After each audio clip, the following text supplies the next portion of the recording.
자, 이제 61번 문제 보도록 하겠습니다. 자, 분양 신청하지 않는 자. 자, 우리 이제 관리처분계획 수립하려면 분양 신청을 접수받아서 이를 토대로 어떻게 주겠습니다라고 분양 관리처분 작성하죠. 근데 분양 신청하지 않는 사람은 어떻게 주겠습니다 못 하잖아요. 그래서 그 분양 신청하지 않는 사람에게는 손실보상 협의하죠. 보상협의.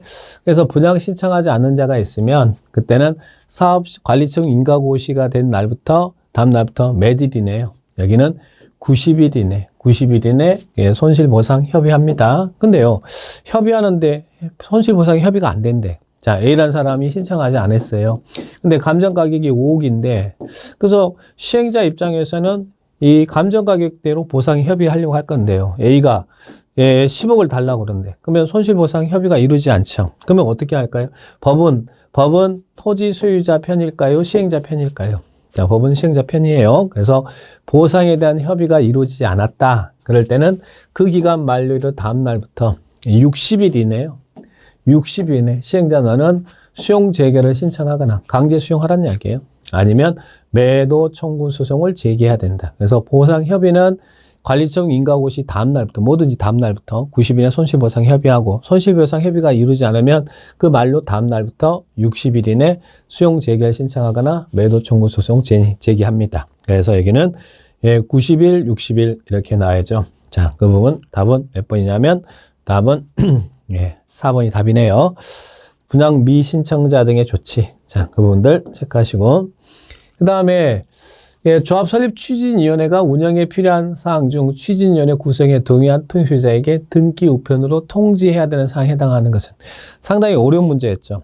자, 우리 추진위원회 구성하려면 토지 등 소유자 과반수 동의 얻어야 되잖아요. 그런데 동의한 토지 소유자에게 등기 우편으로 통지해야 돼서 좀 비밀스러운 거겠죠. 개인이 알아야 될 거잖아요. 그럼 뭐겠습니까? 이럴 때는 이제 여러분이 건전한 상식으로 이제 접근하셔야 돼요. 아무래도 이런 것은 이제 개인에게 등기 우편 통지해야 될 것은 금전적인 부분 아닐까요? 그렇게 생각하셔야죠. 이런 이해관계가 되는 거. 안전진단 결과 이거 아니고 자 정비사업비 분담 기준 돈 내는 거네 요거겠네 보니까 그죠? 계략적인 사업 시행 계획상 정비사업 전문관리업 선정 추진위원회 선정 뭐 이런 것들은 뭐 그렇게 은밀한 거 아니잖아요. 그러니까 돈에 관련된 사항이겠잖아요. 그래서 답은 2번이다. 그래서 이렇게 이제 느낌으로 접근해야 돼. 이런 부분들은 그래서 어떻게 뭐 등기 우편으로 통지해야 된다는 말은 개인에게만 알려주는 것이지 오픈될 수 있는 게 아니잖아요. 그러니까 이런 정비사업비 분담 기준에 대한 내용들 비용에 관한 사항이잖아요. 이렇게 접근하셔야 됩니다. 자, 그 다음에 2번이고 그 다음에 63번 한국토지주택공사가 단독으로 정비사업을 시행하는 경우 시행규정에 포함되는 사항이 아닌 것은 낫죠. 자, 우리 시장군수 등 그리고 주택공사 등 자, 그리고 신탁업자 이들이 시행자일 때는 시행규정을 작성해요. 시행규정. 근데 여기서 물어본 것은 주택공사 등이 단독으로 사업을 할 때 시행규정에 포함될 사항이 아닌 것은 나왔죠. 근데 여기서 특징은요. 토지 등 소유자 전체인은요. 어디에서만 나오냐면 시행자가 신탁업자일 때만 나오는 거예요. 신탁업자일 때 이제 토지 등 소유자 전체 회의가 나오는 겁니다. 그래서 이런 토지 등 소유자 전체인은 주택공사 등일 때 안 나오는 거거든요. 그래서 여기는 답은 1번이 답이에요. 자, 그리고 나머지 내용들은 시행규정에 관련된 사항입니다. 자, 그래서 답은 1번이고요. 이것도 좀 구질구질한 문제 중에 하나였습니다. 자, 그 다음에 64. 시장군수 등이 아닌 시행자가 사업을 할 때 정비계획에 따라 설치되는 도시군계획설 중 그 건설에 드는 비용을 시장군수 등이 부담할 수 있는 것을 모두 본 것은. 자, 이것도 시장군수 등이 부담할 수 있는 건 물어봤잖아요. 자, 이것도 이거는 뭐 감각으로 풀어야 될 문제였지. 이게 공원, 공공용지, 공동구, 정비기반시설이고, 공용주차장도 정비기반시설이잖아요. 근데 이 기반시설을 시장군수 등이 부담할 수 있는 것. 이런 것은, 공원이나 공공지, 공동구, 공용주차장은요, 다 이것들 시장군수 등이 부담할 수 있는 시설입니다. 그래서 이걸 어느 걸 빼고 이거 하기 힘들잖아요. 이럴 때는 느낌이 4번으로 딱 5번, 4개로 다 체크하시면 돼요. 근데 이거 다음에는 나오지는 않습니다. 그러니까 참고만 하시고. 자, 그 다음에 도시형 생활주택. 예, 이건 시험에 나온다 했죠. 예, 도시형 생활주택으로서 소형주택 요건에 해당하는 것은 모두 골라라. 자, 도시형 생활주택에는 소형주택이 있고 단지형 연립주택, 단지형 다세대 주택이 있잖아요. 근데 소형주택으로 지을 때는 이렇게 지으라는 기준이 있죠. 자, 세대별 주거조면적은 60제곱미터 이하일 거. 소형주택이 60제곱미터 이하가 소형주택이잖아요. 자, 그리고 독립된 주거 가나 욕실, 부엌이 설치돼요. 독립된 주거 가나의 주택이니까. 자, 그리고 주거 조면적이 30제곱미터 미만일 때는 욕실 및 보일러실을 제외한, 원룸형이잖아요. 욕실 및 보일러실을 제외한 공간을 하나의 공간으로. 그래서 욕실 및 보일러실을 제외한 공간을 하나의 공간. 주거조 면적이 30제곱미터 미만일 때는 원룸형으로 지라는 이야기예요. 원룸형으로. 그럴 때 욕실 및 보일러실을 제외한 공간을 하나의 공간으로. 그리고 지하층에는 세대를 설치하지 않는다. 우리 지하층에 아파트가 지하 몇 세대 살지는 않잖아요. 그래서 설치하지 않을 것. 그래서 여기는 기역, 니은, 니을이 맞네요. 자, 기역, 니은, 니을. 자, 답은 4번입니다. 근데 요거 가지고 참 찾기가 힘들었죠. 예, 욕실 및 보일러실을 제한 공간 하나의 구성으로 공간해요. 하나의 공간. 원룸형이잖아요. 원룸. 욕실 및 보일러실을 제한 공간을 하나의 공간으로 구성할 것. 자, 그래서 기역, 니은, 니을이 예, 맞습니다. 자, 그 다음에 또 주택 상환사채. 자, 주택 상환사채도 예, 33회 때도 나오고 32회 때도 연달아 계속 나왔죠. 주택 상환사채에 대한 설명이 있다. 옳은 것은. 자, 주택 상환사채는 예, 법인이어야 되죠. 그리고 자본금이 얼마여야 돼요? 자본금이 3억 원이 아니라 5억 원 이상이 있어야 되죠. 예, 자본금, 법인으로서 자본금은 5억 원 이상이어야 주택 상환사채 발행할 수 있죠. 자, 그 다음에 2번은 예, 발행 조건에는 주택 상환사채권에 적어야 되는 사항이 포함된다. 이 발행 조건, 상환사채 발행할 때 조건은 주택 상환사채권에 적어야 하는 사항이 포함된다. 여기는 맞고요. 자, 2번이 맞고. 그 다음에 주택 상환사채를 발행하는 자는 발행계획을 수립해서 시도지사에 승인받는다. 주택이니까 누구의 승인받는다고요? 주택 상환사채 발행할 때 국장한테 승인받아야죠. 국장한테 받는다. 그리고 주택 상환사채는 액면으로 발행하고 할인 방법으로 발행할 수 있다. 이건 회사채잖아요. 그래서 회사에서 자금 보정하면 발행한 채권처럼 액면 발행할 수도 있고 할인 발행도 가능하죠. 그래서 할인 발행할 수 없다가 아니라 있답니다. 있다. 그리고 저번 주택 상환사채는 무기명 증권으로 발행한다. 상환이란 말이 나오면 누구한테 주겠다는 약속이잖아요. 그러니까 여기는 무기명이 아니라 기명증권으로 발행하죠. 기명증권. 그래서 우리가 배웠던 내용이고, 자, 2번 지문은, 2번 저번은 생소한 지문이죠. 그러나 다른 것들이 정확하게 틀렸으니까 답은 2번으로 이렇게 체크하시고 정리하시면 되겠습니다. 주택 상환사채. 자, 그 다음에 토지 임대부 분양주택. 자, 토지 임대부 분양주택이 처음으로 나왔는데요. 반값 아파트죠. 이게 토지 소유권은 사업 주체가 갖고 여러분이 주택만 분양받는 거죠. 그러니까 주택만 분양받으니까 싼 가격에 받잖아요. 그래서 이것을 예, 토지 임대 분양주택. 그러면 주택을 분양받은 사람은 사업 주체로 하여금 토지를 임대해서 사용하는 거예요. 임대차 계약을 체결해서. 자, 그게 이제 토지 임대 분양주택인데, 자, 토지 임대 분양주택에 대한 임대차 계약 기간은 50년이 아니라 40년 이내로 하고요. 40년. 그리고 토지 임대부 분양주택의 임대차 계약 기간을 갱신해서 사용하기 위해서는 토지 임대 분양주택 소유자 3분의 2 이상에 해당 청구할 때 75%죠. 75%면 4분의 3인가요? 자, 75% 이상이 계약 갱신을 청구하면 됩니다. 그래서 보시고. 그리고 토지 임대료를 보증금 전할 때, 원래 토지 임대 분양주택은 이 주택을 분양받은 사람이 사업 주체로 하여금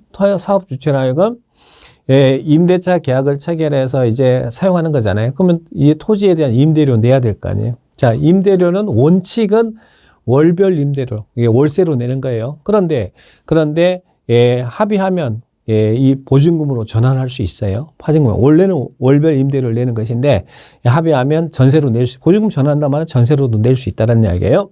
자, 그럴 때 보증금으로 전환할 때 이제 거기에 대한 이야기를 하고 있죠. 보증금으로 전환할 때는 그 보증금을 산정할 때 이자율은 월세가 이제 보증금으로 전환된다는 이야기. 이자율은 은행법에 따른 은행은 3년 만기 정기예금 평균 이자율 이상으로 합니다. 그래서 정기 평균 이자율 이상으로 이렇게 합니다. 자, 그래서 여기는 3번이 맞고. 그 다음에 4번.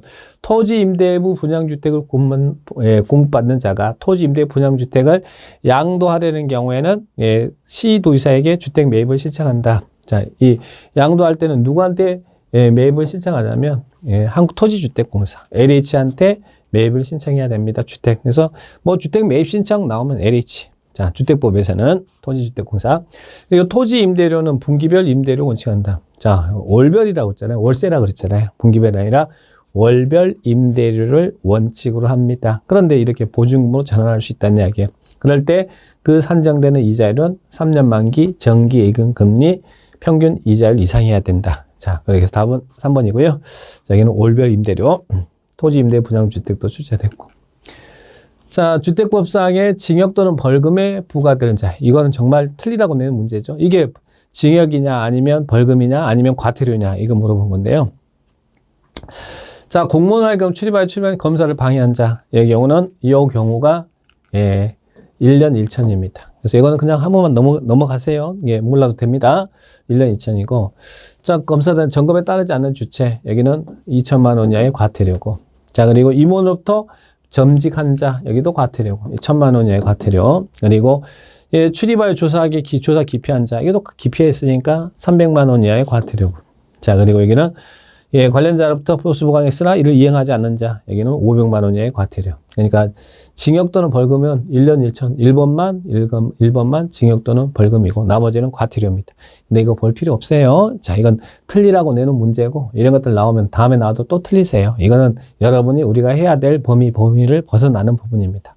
자, 그렇게 체크하시고 자, 그 다음에 예, 분양가 상한제 이런 부분들은 또 맞춰주셔야죠. 맞출 수 있는 건 맞추세요. 분양가 상한제 주행주택에는 설명이다. 옳은 것을 모두 고른 것은. 도시형 생활주택은 분양가 상한제가 적용돼요? 안 돼요? 분양가 상한제 적용되지 않죠. 자, 맞는 문장이죠. 맞는 문장이고. 토지임대 분양주택은 예, 분양가격은 택지별 건축 구성된다. 분양가 상한제가 토지임대 분양주택은 예, 분양가 상한제가 아니잖아요. 그 분양가 상한제 주형주택의 분양가격이 택지별 건축비로 구성되는 거예요.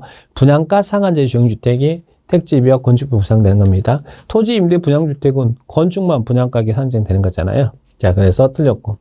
그 다음에 뒷번 사업 주체가 분양가 상한제 주형주택으로서 공공택지에서 공급하는 주택에 대해서 입주자 모집 공고할 때 분양가격을 공시해야 되는데 간접비는 분양가격에 공시에 포함되지 않는다. 자, 사업 주체는 분양가 상한제 주형주택에 대해서는 입주자 모집할 때 이렇게 분양가격이 결정됐습니다라고 분양가격을 오픈시켜줘야 돼요. 분양가격. 여기는 직접비도 포함되고 간접비도 포함되고 다 포함됩니다. 그래서 여기는 간접비는 포함되지 않는다가 아니라 간접비도 포함돼야 되죠. 자, 그래서 여기는 예, 맞는 것은 기억법만 맞네요. 분양가 상한제 주행주택. 그래도 자, 여기는 답은 1번이고요. 그 다음에 70번. 주택은 리모델링이라는 설명이 있다. 이런 것은. 자, 이런 것들도 맞춰줘야 될 문제죠. 자, 리모델링. 리모델링이란 우리 주택법상 리모델링이란 대수선 그리고 예, 대수선하고 일부 증축이 리모델링이잖아요. 그러니까 대수선은 리모델링에 포함되지 않는다가 아니라 대수선 일부 증축이 리모델링입니다. 자, 그래서 틀렸고.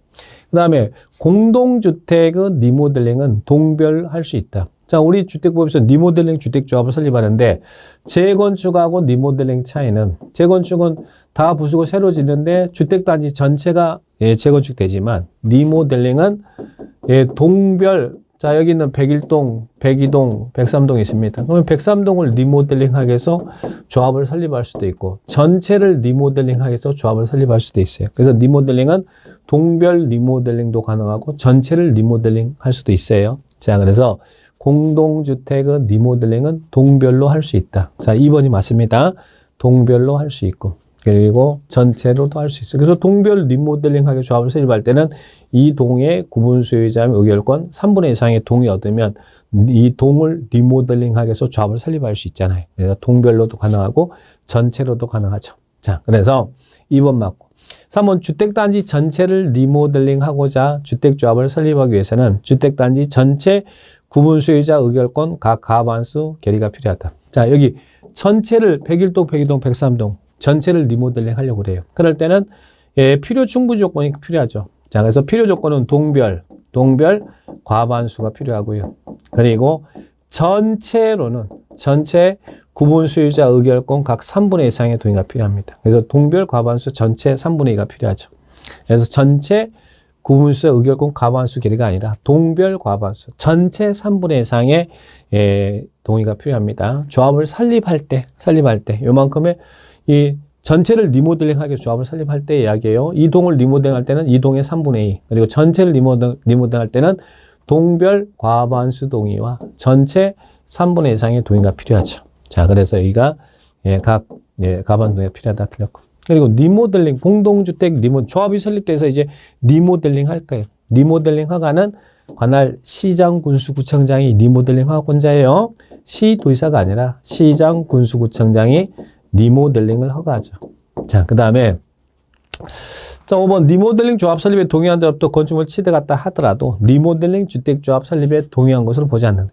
자, 여기 리모델링하게 조합이 설립됐어요. 근데 이 사람이 다른 사람한테 A한테 팔았어. 그러면 조합 설립에 동의한 자가 다른 사람에 팔아도 승계를 한 사람, 이 A는 그 조합 설립에 리모델링 주택조합에 동의한 것으로 봅니다. 그래서 이 동의도 승계된다는 이야기죠. 그래서 보지 않는다가 아니라 동의한 것으로 봅니다. 자, 그래서 여기도 틀렸죠. 자, 이게 답은 2번이 답이네요. 자, 그 다음에 71번. 시도지사에게 위임한 국장의 권한이 아닌 것은. 자, 이것도 문제 틀리라고 낸 문제죠. 그래서 주택법에서는 이번에 시험에 7개 중에 4개는 여러분이 맞출 수 있었고 3개는 틀려야 되는 문제 중에 하나죠. 아까 벌금이라든지 이런 위임된 사항. 자, 참고로 위임한 국장의 권한이 아닌 것은 냈어요. 위임한 국장의 1번입니다. 1번은 시도지사에게 위임할 수 없고요. 나머지들은 위임할 수 있어요. 근데 이런 거 나오면 문제는 틀릴 수밖에 없는 문제죠. 그날 컨디션에 따라 풀 수밖에 없는 문제입니다. 자, 이런 식의 문제가 참 올해는 참 굉장히 좀 사이드 그리고 또 굉장히 내에서는 안 되는 이상한 부분들에서 막 이런 벌칙 조항이라든지 뭐 이런 위임 규정이라든지 이것들은 낼 필요가 없는 부분인데 자 이런 게 냈네요. 자, 근데 이것들은 틀리라고 내준 문제니까 틀려주셔도 됩니다. 자, 그 다음에 72번. 자, 이 건축법도 이것도 이제 안전영향평가. 자, 우리 어떤 건물은 안전영향평가를 해야 돼. 허가권자가 평가기관에 의뢰해서 초고층 건축물이나 또는 층수가 16층 이상으로서 연면적이 10만 제곱미터 이상인 건축물은 평가기관에 의뢰해서 안전영향평가야죠. 여기서 이제 평가할 때 검토해야 되는 사항에 해당하지 않는 것은 나와서 안전영향평가를 의뢰하면 검토해야 될 사항. 자, 이런 하중의 적정성이라든지 설계 적정성이라든지 진액의 선적 적정성 이런 것들 보면 뭐 적정성 검토해야죠. 그리고 안전성 이런 것들은 검토합니다. 근데 5번 해당 건축물의 안전영향평가를 위해서 지방건축위원회가 결정한 사항. 이건 지방건축위원회가 결정할 사항을 이 평가기관이 고려할 필요는 없잖아요. 자, 이런 적정성의 검토를 해야죠. 자, 답은 5번이 답입니다. 근데 요 부분도 한 번 정도만 정리하시지. 뭐 적정성, 안정성 이런 게 검토돼야 될 것이고 지방건축위원회가 결정한 사항을 고려할 필요는 없잖아요. 자, 그래서 답은 5번인데 이것도 한 번만 봐주시고 이제 여러분은 안전영향평가를 할 대상 건축물이 뭐냐? 요거는 기억하셔야 돼. 초고층 건축물 그리고 초고층 건축물이 아니라도 16층 이상으로서 그리고 플러스 연면적이 10만 제곱미터 이상인 건축물은 평가기관에 의뢰해서 허가권자는 안전영향평가를 거쳐야 될 대상이다. 그렇게 기억해 놓으시 기 바랍니다. 여기는 답은 5번이죠. 자, 그 다음에 13번. 자, 이것도 건축법 이것도 틀리라고 내놓은 문제죠. 근데 건축법도 7개 중에 4개는 맞출 수 있었고 3개는 틀릴 수밖에 없었어요. 근데 틀릴 수 있는 것들은 틀리세요. 이런 것들 뭐 피난 수화 설비에서 통로 설치에 필요한 규정의 일부다. 가로 안에 들어간 숫자를 바르게 나열한 것은 이렇게 나왔는데요. 답은 여기는 2번이 답인데요. 그냥 보지 마세요. 이것도 볼 필요 없고요. 다음에는 안 나옵니다. 그 쓸데없는 법조항들 이거 볼 필요 없습니다. 틀리라고 내놓은 문제니까요. 자, 그 다음에 자, 이 일종 근린생활설에 해당하는 것은 나왔어요. 자, 이런 것들을 맞춰주셔야죠. 자, 우리가 공부하는 범위니까. 동일한 건축물 안에서 당해 용도에 쓰는 바닥 면적이 1000제곱미터다. 이게 이제 1000제곱미터라는 이야기죠. 자, 원래 극장은 바닥 면적 합계가 500 미만이면 2종 근생이고 500 이상이면 무남이 집회시설이에요. 보고절개는. 근데 이게 1000이니까 1000제곱미터 극장은 이거는 무남이 집회시설입니다. 자, 그리고 서점은요. 자, 서점은 일용품을 판매하는 소매점 1000 미만까지만 1종이고요. 1000제곱미터 이상이면 서점은 2종 근생시설이에요. 그래서 1000이니까 1000제곱미터 이상이 해당되잖아요. 미만 아니잖아요. 2종 근생이에요. 자, 탁구장은 500 미만까지는 일종이고요. 500이 넘어가면, 탁구장의 규모가 500이 넘어가면 이거는 운동시설이에요. 운동시설. 운동시설. 그리고 파출소도 근린 공공시설인데 1000 미만까지는 일종이에요. 그러면 1000제곱미터 이상이다. 그럼 이것은 공공 업무시설이에요. 업무시설이에요. 파출소 1000제곱미터면 1000제곱미터 이상이잖아요. 그러니까 업무시설. 그리고 산후조리원, 이런 의원, 치과원, 한의원, 산후조리원, 침수론, 족가론 이것들은 규모에 상관없이 일종근생입니다. 여기는 규모에 상관없이 일종근생. 그래서 답은 5번이다. 그래서 산후조리원은 일종근생이다. 이런 것들은 맞춰주셔야 될 부분이죠. 자, 그래 보시고. 그 다음에 75번 결합건축. 여러분 결합건축이 뭐라고 했어요? 용적률 거래하는 거라고 했잖아요. 그래서 좀 더 지을 수 있도록 용적률을 거래해 주는 거. 그래서 용적률 사가지고 그 산만큼 더 올려서 짓는다는 이야기죠. 자, 그걸 이제 그러면 그 올려 짓는 기간 동안에는 지상권이 설정된 개념으로 보시면 돼요. 자, 그러면 결합건축을 할 수 있는 구역에 해당하지 않는 것은 나왔어요. 결합건축.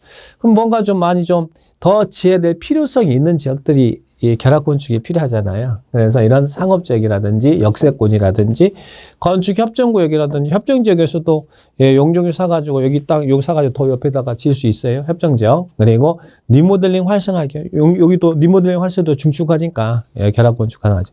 근데 특별 가로구역은 미관 유지라든지 이런 데가 이제 특별 가로구역이잖아요. 특별 가로구역이 아니라 특별 건축구역이죠. 가로구역은 도로 중심으로 하는 거잖아요. 그래서 특별건축구역이 결합건축이 책정될 수 있는 지역이에요. 특별한 건물이 들어선 지역. 자, 그래서 여기는 답은 특별 가로구역이 아니라 특별건축구역이죠. 자, 그래서 답은 4번이 틀렸습니다. 자, 그 다음에 특별건축구역이 나왔네. 특별건축구역에서 조화롭고 창의적인 건물. 이거 특별건축구역은 이 작년에도 32회도 출제되고 33회도 예전에는 전혀 출제를 안 하다가 드디어 이제 특별건축구역이 자꾸 이렇게 출제되고 있네요. 국가가 건축하는 건축물에 적용하지 아니할 수 있는 것은 나왔어요. 자, 그러면 특별건축구역에서는 조화롭고 창의적인 건물 건축될 수 있도록 특례 적용하잖아요. 특례, 그죠? 자, 그러면 적용하지 않는 것. 자, 특례라는 것은 특별건축구역에서는 건축법의 일부 규정을 적용하지 않거나 또는 완화하거나 또는 통합 적용해서 특별히 지정하는 거예요. 그러면 건축법의 특별건축구역에서는 건축법의 어떤 규정은 적용받지 않을 수 있느냐. 자, 그래서 우리 법에서는 건축법의 이런 규정은 적용하지 않을 수 있다. 그 여기 이제 6개가 나오는데요. 자, 이 적용은 특별건축구역에서는 적용하지 않을 수 있어. 건축법에 적용 안 해도 된다는 이야기죠. 그러니까 적용에 관한 규정은 여기서 그대로 적용하지 않아도 된다. 배제. 그 다음에 대지와 도로 관계. 요거는 아니고. 그리고 대지 분할 제한도 아니고. 그리고 대지안의 공지. 자, 적용 대지안의 공지, 건폐율 용적률, 건축물의 높이 제한, 일조권 확보의 높이 제한. 이런 규정이 적용되지 않을 수 있죠. 그래서 여기는 배제된 사항은 조공입니다. 조공. 자, 그래서 여기는 답은 기역번과 니을번 이렇게 정리하면 되겠죠. 6개 있습니다. 그래서 이 부분도 배제된 사항 한 번쯤 나올 것 같았습니다. 근데 이런 부분들 나왔습니다. 자, 그 다음에 77번. 자, 면적 등의 산정 방법. 자, 이런 것들은 나오면 틀리면 안 되죠. 면적은 우리가 열심히 보는 부분이고 잘 나오는 부분이니까. 자, 그러면 틀린 것은 공동주택으로서 지상층에 설치하는 적용시설의 면적은 바닥 면적에 산집하지 않는다. 우리 이렇게 했죠. 공직이. 공동주택으로서 지상층에 설치하는 기계실, 전기실, 적용시설, 어린이 놀이터 이런 것들은 바닥 면적에 산입하지 않는다. 공직이. 그래서 공동주택 지상층에 설치하는 점점점 나오면 산입하지 않는다. 맞죠? 자, 그리고 지하 주차장 경사로 면적은 건축 면적에 산입한다. 자, 건축 면적 위에서 내봤을 때 건물 깔고 있는데 지하 주차장 경사로 면적 램프잖아요. 산입해요, 산입하지 않아요? 산입하지 않는다. 그래서 건축 면적에 산입하지 않는다. 건축 면적에 산입하지 않는다. 요새 산입한다 틀렸죠. 자, 그리고 태양열을 에너지를 주된 에너지로 하는 주택의 건축 면적은 원래 건축 면적은 건물의 외벽의 중심선으로 둘러싸인 본 수평형한 건축 면적이잖아요. 그런데 태양열 에너지 주택, 태양열 주택이잖아요. 태양열 주택은 건축 면적은 어떻게 생각하냐면 외벽의 내측, 자, 외벽의 내측 내력벽의 이 외벽 안쪽 벽 있잖아요. 이 외측 내력벽의 중심선으로 기준을 선정합니다. 그래서 외벽은 내측 내력벽을 중심으로 해요. 이거 기준을 완화시켜 주는 거죠. 그래서 원래는 외벽의 중심선인데 이런 태양열을 이용한 에너지 주택은 외벽은 내측. 이 내측 내력벽. 외벽에는 이렇게 외벽이 있고 단열재돼 있고 이게 내력벽 있잖아요. 이 내력벽의 외벽은 내측 내력벽의 중심선으로 둘러싸인 부분을 수평태양하는. 다른 주택은 외벽의 중심선인데 태양열 주택은 외벽은 내측 이 안쪽 내력벽의 중심선으로 둘러. 그래서 태양열 주택은 외벽은 내측 내력벽을 중심으로 산정합니다. 이거 기준 완화해 주는 거예요. 좋은 거잖아요. 자, 그래서 태양열 주택은 외벽의 중심선이 아니라 외벽의 벽이 두껍잖아요. 그럼 외벽 단열재 내벽이 있잖아요. 그럼 외벽은 내측 내력벽의 중심선으로 둘러싸인 부분을 수평태양합니다. 네, 맞습니다. 자, 용적률 산정할 때는 지하층의 면적은 연면 산입하지 않는다. 지주 대피. 용적 산정할 때 지하층의 면적이라든지 지상층의 부속용도 주차장 면적. 이것들은 용적률 했을 때 연면적이 안 들어가죠. 좋은 거잖아요. 자, 그 다음에 층의 구분이 명확하지 않으면 몇 미터를 하나 층으로 본다고요. 4미터를 하나의 층으로 보죠. 층의 구분이 명확하지 않으면 4미터를 하나의 층으로 본다. 자, 여기서도 맞죠. 그래서 여기는 산입한다가 아니라 산입하지 않는다죠. 자, 그래서 이런 면적에 관련된 규정은 또 계속 나올 거니까 꼭 체크하시고 잘 보셔야 돼요. 면적. 그래서 나올 수 있는 부분들만 맞출 수 있는 부분만 맞추세요. 그러면 공법 6점 맞을 수 있습니다. 6점 맞으면 됩니다. 자, 그 다음에 이제 이게 사전 결정 제도죠. 자, 허가 신청할 때 건축 가능합니까? 라고 물어보면. 그래서 입주나 규모에서 건축 가능합니다. 라고 사전 결정이 있으면 어떤 효과 있어요? 인허가 의제. 사전 결정 신청할 때 함께 서류 제출해주면 받은 것으로 인허가 의제사항이 있잖아요. 자, 허가를 받은 것을 모두 골라라. 자, 우리 4개 있잖아요.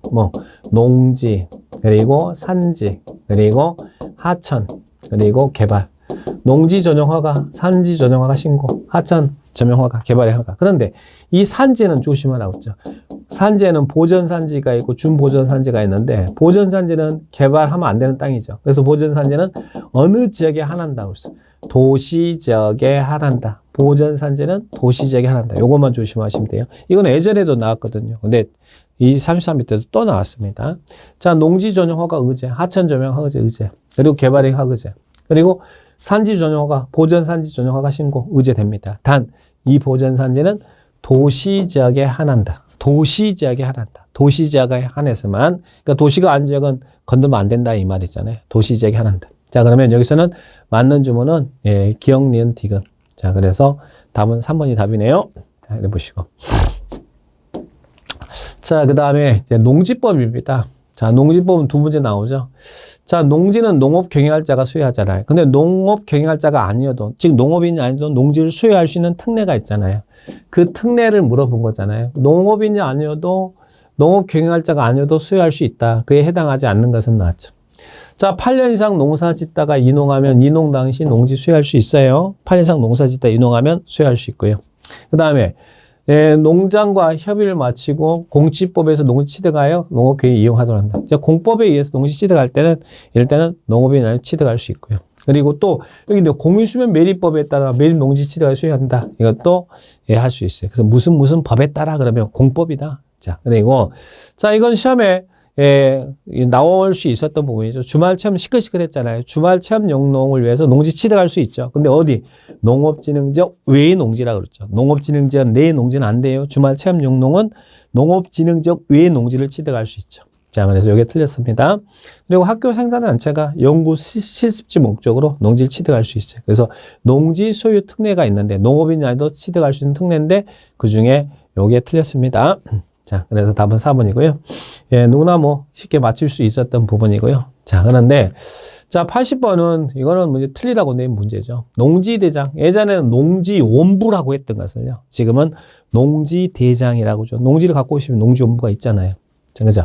지금은 농지대장이라고 그러는데요.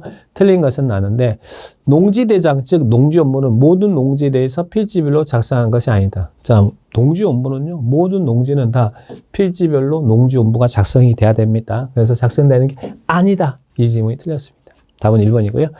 자, 나머지, 전산 정보 처리하는 경우 그 농지의 파일은 대상 농지로 농지대장을 볼 수 있고, 그리고 또, 자, 시장구청 입장 면장은 농지운영 허가 농지로 해당하지 않아야 될 때 농지장을 따로 펼쳐라 10년간 보건한다. 우리 농지법에서 뭐 보전 그러면 뭐 중에 10년이라는 숫자가 많이 나와요. 자, 그리고 10년.